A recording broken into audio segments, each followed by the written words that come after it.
উফ, যা মারাত্মক খেতে হয়েছিল না, কি আর বলবো। না খেলে কেউ বিশ্বাস করবে না যে প্যাকেটের বিরিয়ানিও এত সুন্দর টেস্ট হয়। আগের ভিডিওটায় তো বললামই এখানে 200 গ্রাম মতন চাল আছে হয়তো। এবারে এটা দেখে অনেকেরই মনে হতে পারে যে তোমরা তো 2 জন মানুষ, এতটা চালেও হলো না, আরও চাল মেশালে।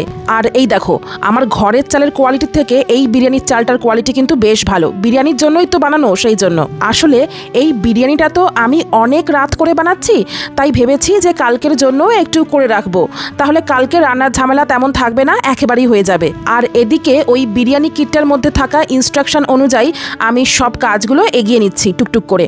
ওইদিকে হচ্ছে বিরিয়ানির চালটা ভিজিয়ে রেখেছিলাম আধা ঘন্টার জন্য, আর তার সঙ্গে সোয়াবিনও ভিজিয়ে দিয়েছিলাম।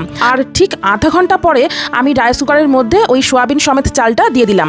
আর তার সাথে ওই যে গরম মশলা গোটা প্যাকেটের মধ্যে দিয়েছিল, এই দেখো একটা ছোট্ট করে তেজপাতা দিয়েছে, আর তার সঙ্গে কয়েকটা গোটা গরম মশলা, আর তার সাথে নুন, সব মিশিয়ে ভালো করে নাড়িয়ে এই রাইস কুকারের মধ্যে 10 মিনিট ভাতটাকে হতে দেবো।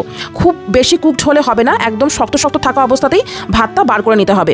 আমি এই ধরনের প্যাকেট বিরিয়ানি কিট তো আগে রান্না করিনি, এই প্রথম, তাই একটা একটা করে স্টেপ বাই স্টেপ রান্না করছিলাম আর ওই ইনস্ট্রাকশনগুলোকে পড়ছিলাম। একবার করে পড়ছিলাম, আবার একবার করে এদিকে কাজ করছিলাম। ওই দিকে তো 10 মিনিটের জন্য চালটাকে বসিয়ে দিয়েছি রাইস কুকারে, আর এই দিকে ততক্ষণে অল্প একটু তেলের মধ্যে একটা গোটা পেঁয়াজ আর 4টে গোটা আলু দিয়ে, আর ওই হায়দ্রাবাদি বিরিয়ানি পেস্ট যেটা বললাম হাফ কুকড অলরেডি, সেটা দিয়ে ভালো করে একটু কাঁচা লঙ্কা দিয়ে কষিয়ে নিচ্ছিলাম মশলাটাকে।